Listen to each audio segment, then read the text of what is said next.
Have you thought about your rhetorical legacy?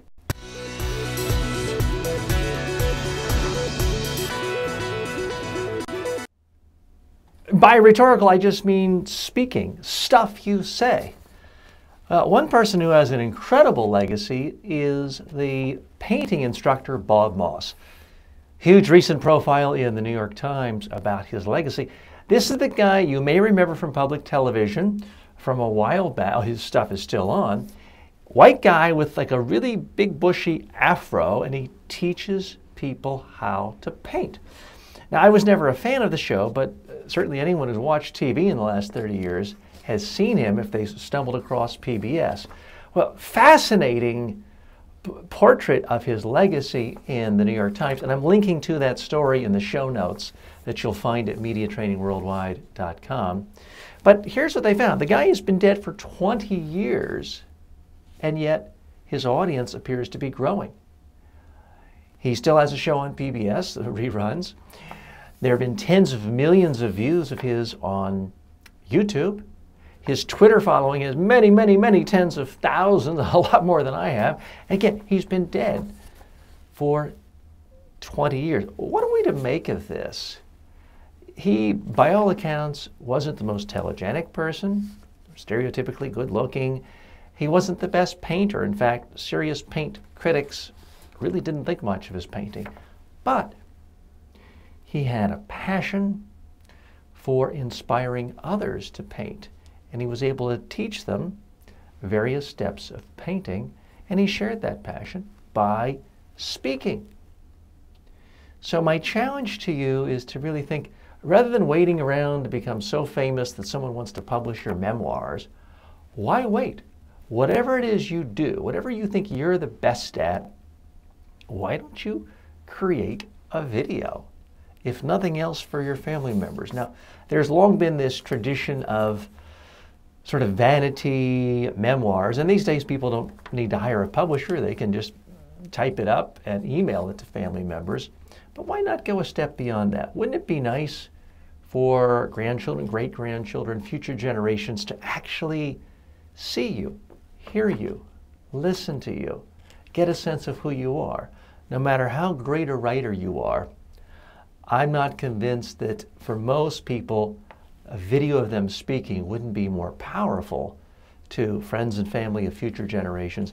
Not to mention, if you have a message that really touches a wider audience, the videos can live on in the ways that, other than for a rare few individuals, books typically don't, unless you've really written something quite outstanding.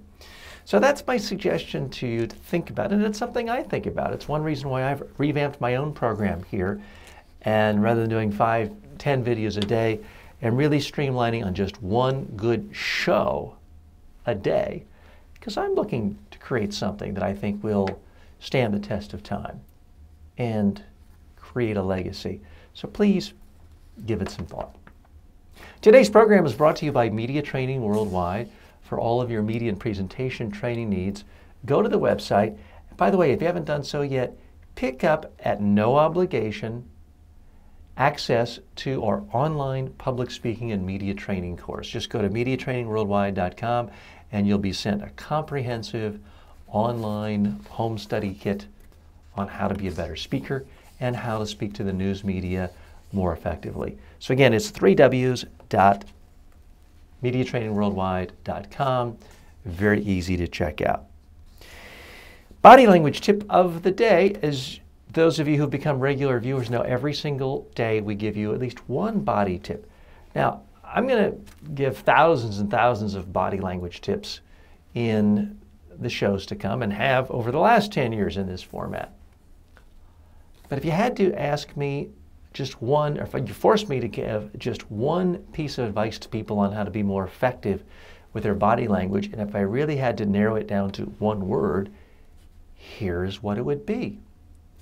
Move.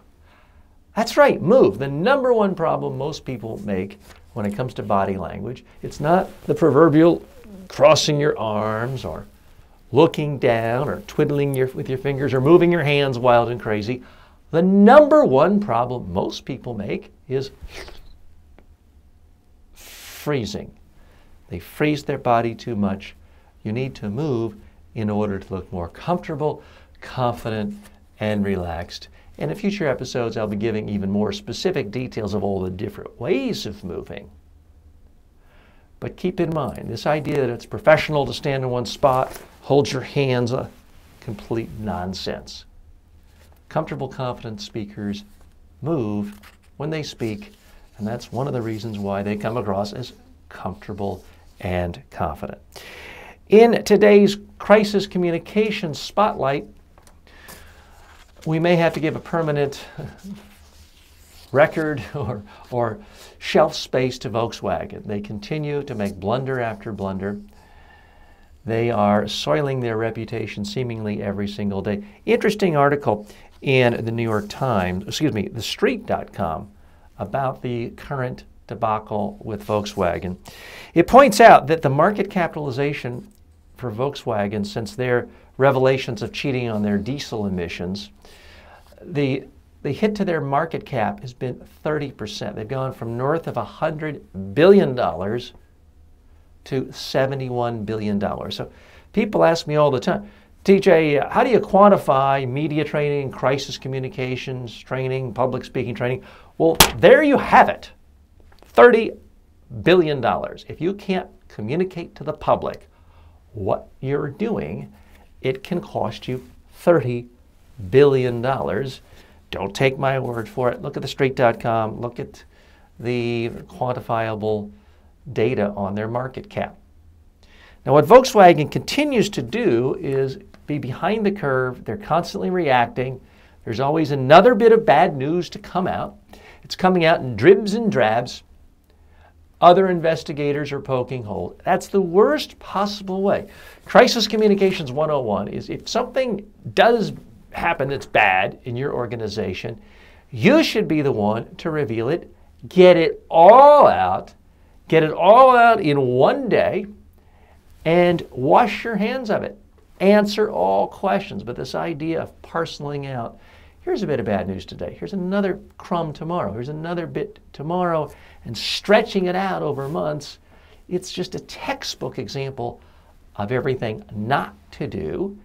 And we're seeing the end result with $30 billion coming off of their market capitalization.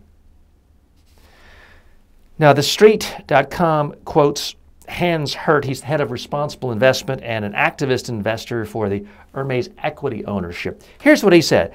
Volkswagen's crisis communications to date have not left us with the feeling that the company has managed to get on top of things. I think that sentiment is pretty apparent throughout the investment community and the broader community of people who drive cars everywhere in the world. If you want to look at that story in more detail, go to MediaTrainingWorldwide.com, click on today's show, and you can see the whole story. In today's segment on what not to do, this is something I'm seeing again and again and again in the blogosphere, on various YouTube videos, on newsletters relating to public speaking. And it's this idea that someone can do one thing like a TED speaker and claim, oh, I'm giving a TED talk. Now, there's a great podcast on this lecture, on this topic, at the Eloquent Woman podcast. I'm linking to her website and her blog, but she points out that some of her clients, and I've shared the same situation, they trick themselves into thinking, well, I'm giving a TED talk because I limited my speech to 18 minutes, or I didn't just read my notes, or because I walked around and used my hands and didn't stand behind a lectern, I gave a TED talk. No, folks, that isn't what makes a TED talk. The thing that makes a TED talk is that you have an idea that's genuinely interesting, that makes people think a little differently about the world and how to do something to help the world, and you've done it in a way that's captivating and memorable because you told stories and you didn't dump data and you didn't put a bunch of boring PowerPoint slides with data and text. That's what makes a TED Talk. And in fact, there's nothing specific to TED about that. That's what makes any good talk. The TED folks just happen to be good at forcing people not to give the same old boring you-know-what that they can get away with in other situations. So remember that. You're not giving a TED Talk just because you spoke for 18 minutes or less, or just because you didn't turn your back and read a PowerPoint slide. Good that you're not doing those things, but that's not what a TED Talk is. So please keep that in mind. Watch TED Talks, figure out what works, but copy the things that are, or try to model yourself after the things that are most important, not the relatively minor superficial things. I'd much rather your audience would much rather you talk for 30 minutes, longer than a typical TED Talk, if you're consistently interesting and memorable. That is really what your first priority should be. Now, looking at good advice, we try to put a spotlight on good public speaking and media training advice as well.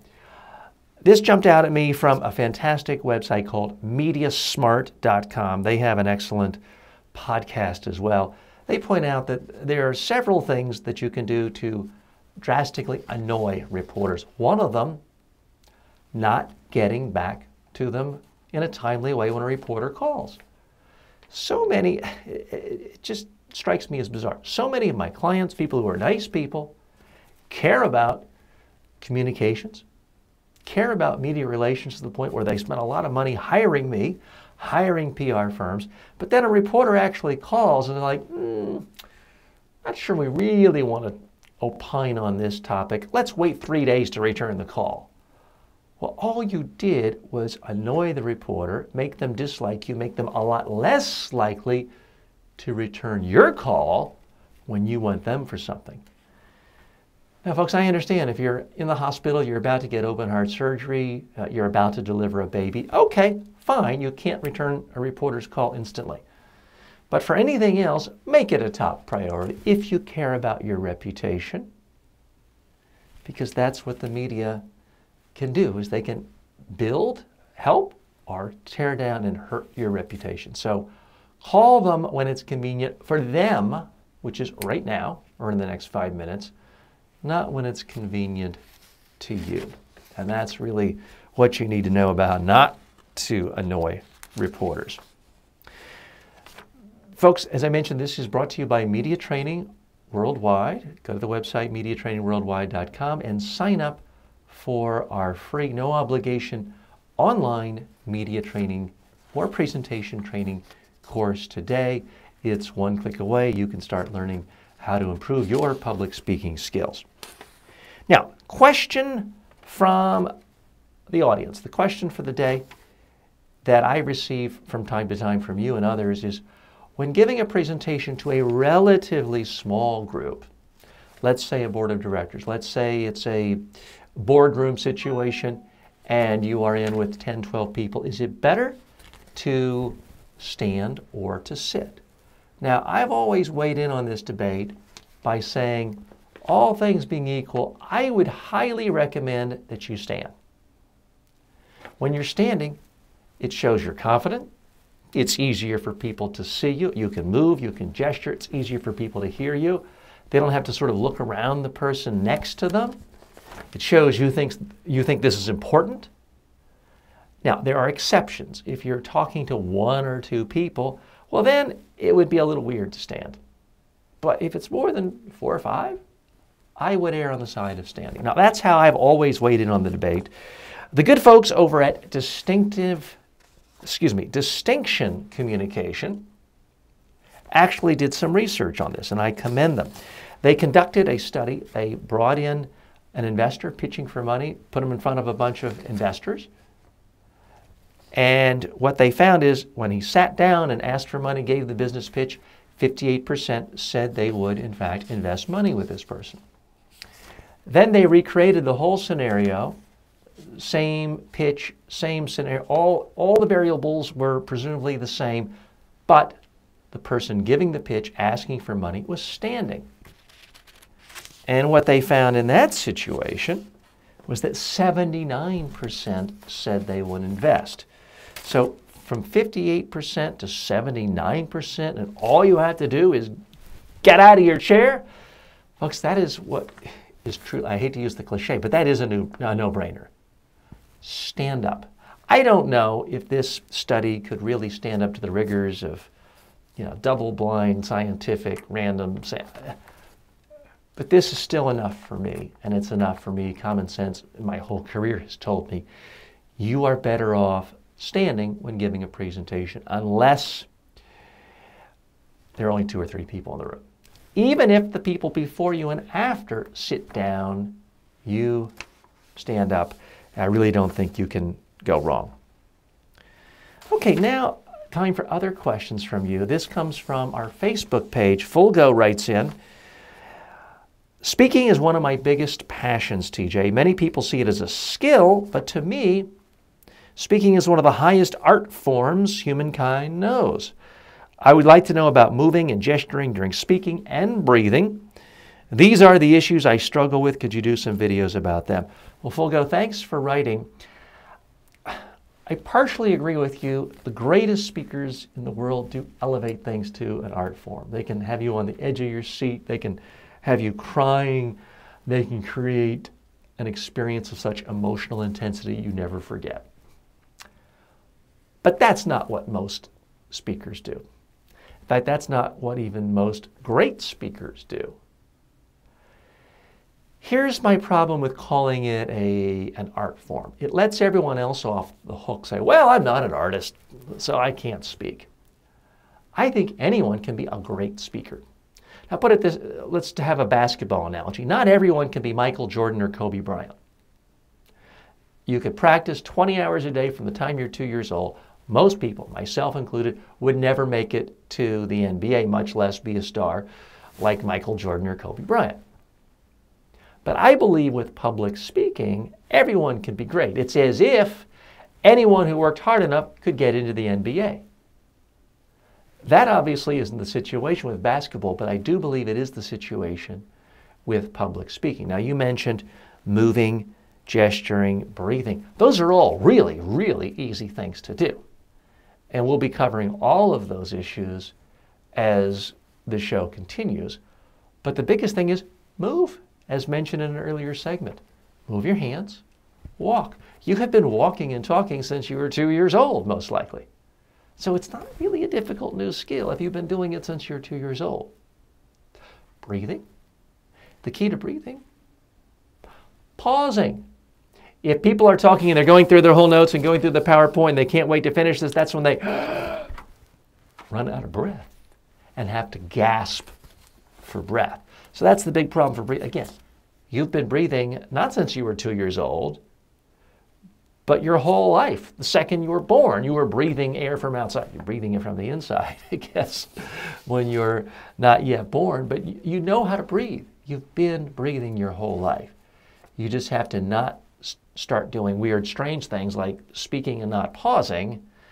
That's what messes up your breath. So, Full Go, thanks for writing. I do appreciate it. Now, time for question of the day to you from me. The question I have for you, and this is a question I ask all of my clients, where are you least comfortable speaking? I'd like to hear from you. By the way, if you have questions for me or you're willing to answer this question, please send it to me on Twitter. @TJ Walker is my Twitter handle. You can also post the question or your response to this on YouTube, Facebook, wherever you're watching this or listening to this, or at my website. Or you can send me an email, info@mediatrainingworldwide.com. I would definitely love to hear from you. So thanks again for joining me. I appreciate your time, your thoughts, your suggestions, especially those of you who've stayed this far into the show. You hear so many people say, oh, videos have to be 2 minutes. Nobody has any patience anymore. Nobody has time for anything more than 2 minutes. My research actually shows a high percentage of you actually watch more than half of these videos, even all of these videos, even if I go to 20 minutes, 22 minutes. So I'm going to continue just giving you what I think is the most interesting, useful information possible. You can judge for yourself when to hit stop. Fair enough? Thanks again. I'm TJ Walker. May all of your speaking opportunities in life be a success.